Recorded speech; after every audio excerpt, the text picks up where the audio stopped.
مامۆستا محەممەد فەتحوڵا گولەن لە دیمانەیەکی هاوبەشی لەگەڵ ڕۆژنامەی لێماتین دیمانچەی سویسری و دێوێڵتی ئەڵمانی باسی لە ڕووداوەکانی ناوخۆی تورکیا و فشارەکانی سەر بزاوی خزمەت، کێشەی کورد لە تورکیا، سیاسەتی تورکیا بەرامبەر سووریا و لیبیا و زۆر بابەتی تری هەنووکەیی کرد. تەواوی ڕێپۆرتاژەکە بەم شێوەیەیە.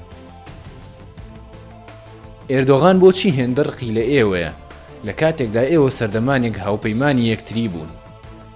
خزمەت هیچ کاتێک پەیوەندیەکی نزیکی لەگەڵ ئێردۆغاندا نەبووە. ئێردۆغان سەردەمانێک وەها خۆی دەردەخست کە هەمان تێڕوانینی ئێمەی بۆ دیموکراسی هەیە، تەنیا هێندە. ئەویش لەو کاتەدا بۆ هەمان شتەکان تێدەکۆشە، بەڵام ئەو کاتەی دەسەڵاتی گرتە دەست دەموچاوێکی تری پیشاندا. خوێندنگەکانی ئێمە خاوەن تێڕوانینێکی وەها بوون، لەگەڵ ئەو ڕژێمە خۆسەپێنەی ئەوی تێکەوتو بوو یەک نەدەهاتەوە. بۆ نمونە ئێمە پاڵپشتی ئەوە دەکەین کە هاوڵاتیە کوردەکانمان مافی ئەوەیان هەبێت زمانی کوردی لەگەڵ زمانی تورکیدا بەکار بهێنن. ئەو من وەک دوژمنی خۆی دەبینێت لە کاتێکدا من هیچ کاتێک ئەوم وەک دوژمنی خۆم نەبینیوە. من تەنیا تکای ئەوم لێکرد کە ئەو بەڵێنانەی لە ڕابردوودا دابووی بیان باتە سەر.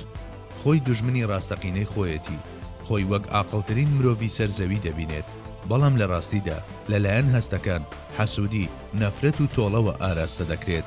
حکوومەتەکەی لە نێو پارانۆیادا نۆقم بووە. خوشکێکی گەورەی من ناچارە بەوەی بە شێوەیەکی قاچاق ژیان بەسەر ببات. هەر کەسێک کەوا هەمان نازناوی خێزانی منی هەڵگرت بێت بێ هیچ پرسیار و لێکۆڵینەوەیەک دەست بەسەر دەکرێت. گەر ئێمە بە شێوەیەکی دروست لە ئێوە تێگەشت بێتین، خاڵی سەرەکی ئێوە لە بابەتی کوردەکاندا خۆی دەبینێتەوە. ئێردۆغان خاوەنی هەمان جیهانبینی من نییە. لە سەردەمی تورگود ئۆزاڵ کەوا سەرۆکۆماری ئەو کاتەی تورکیا بوو، ئەم کێشەیەی لە ڕێگەی هێنانی هەندێک کەسایەتی کورد و سۆسیال دیموکرات بۆ ناو حکوومەتەکەی بە شێوەیەکی ڕێژەیی چارەسەر کرده بوو. من پێم وایە پێویستە ئازادی زیاتر فراهەم بکرێت. ئازادکردنی زمانی کوردیش لە خوێندنگاکاندا بەکارێکی ڕاست دەزانم.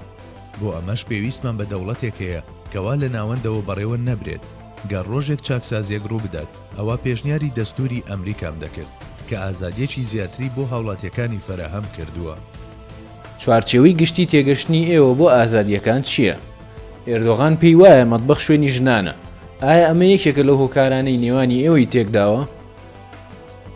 من شخصی خۆم لایەنگری مۆدێلێکی پیاوسالاری نیم، چونکە ئەمە بە گوێرەی سەرەتاکانی مێژووی ئیسلام هەنگاوێک لە دواوەیە. ژنان پێویستە لە هەموو شوێنێکی کۆمەلگادا بوونیان هەبێت. گەر ژنێک خوازیاری ئەوە بێت کە ببێتە دادوەریا خود فڕۆکەوان، پێویستە هیچ شتێک ڕێگری لەم خواستەی نەکات. ئێردۆغان خوازیاری ئەوەیە لە بەریانی نێودەوڵەت و لەسەر ئاستی جوگرافیش بوونی هەبێت.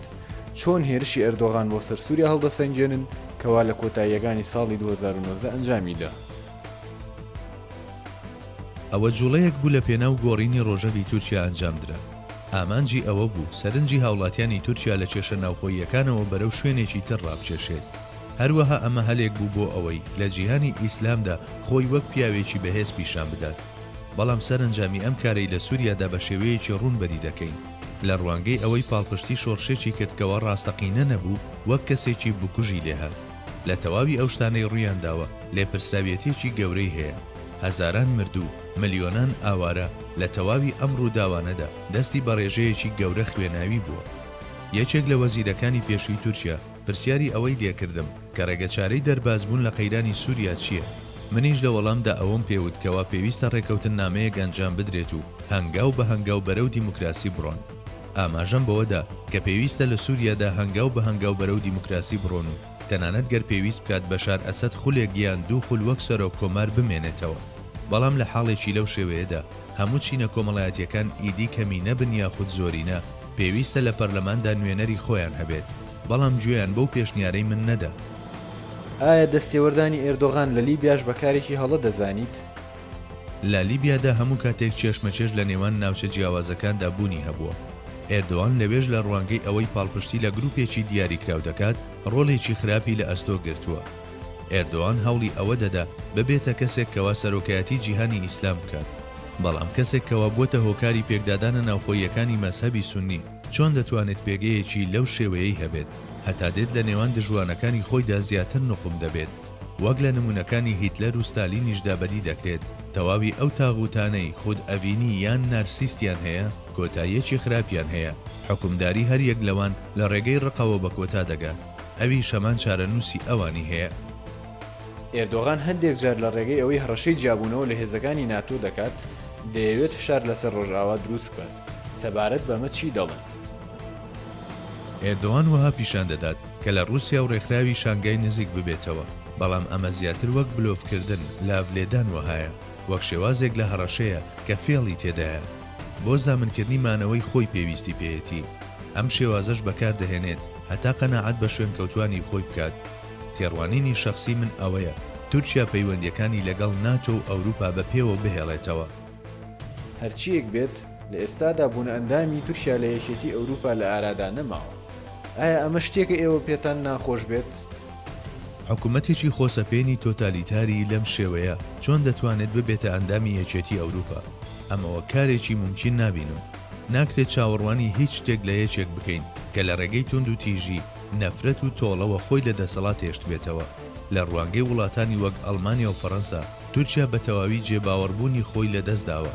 بزافەکەی ئێمە هەمیشە لە بابەتی نزیکبوونەوەی تورکیا لە یەکێتی ئەوروپا هەوڵی خۆی داوە، چونکە دەتوانین لەوانەوە فێری شت ببین و سوودیان لێوەربگرین.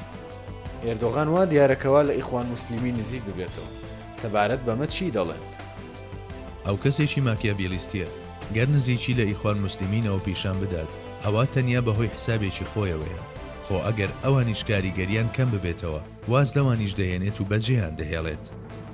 سەبارەت بە داهاتووی بزافەکەتان تێڕوانینتان چییە؟ خزمەت لە داهاتوشدا وەک وەقفێکی مرۆیی بەردەوامی بەکارەکانی دەدات، چونکە ئەمە ئامانجی لە پێشینەی کارەکانی ئێمەیە. بەداخەوە لە هەلومەرجێکی نەرێنی وەک ئێستادا کارەکانی ئێمە سەختتر ئەنجام دەدرێت. ئێمە بزاوێکی زۆر بچووکین، بەڵام هەمیشە بەردەوام دەبین لەوەی پشتگیری لە بنەماکانی هەماهەنگی کۆمەڵایەتی، ڕێزگرتنی یەکتری، لێبوردەیی و کۆکردنەوەی جیاوازیەکان بکەین. باوەڕی من وهایە بە هاگردونیە مرۆییەکان ئێمە دەگەیەنە ئاستێک کەوا ناکۆچە دینیەکانمان تێپەڕێنین. ماوەیەک بەر لە ئێستا لە نەخۆشخانەیەکدا چارەسەری پزیشکی وەردەگرت. چاوم بە هەندێک پزیشکی مەسیحی و یەهودی کەوت کە ڕێزێکی گەورەیان لە نەخۆشێکی موسڵمان دەگرت. ئەڵڵا بە گوێرەی کردارەکان مامەڵە لەگەڵ مرۆڤەکاندا دەکات، نەک بە گوێرەی ڕواڵەتیان.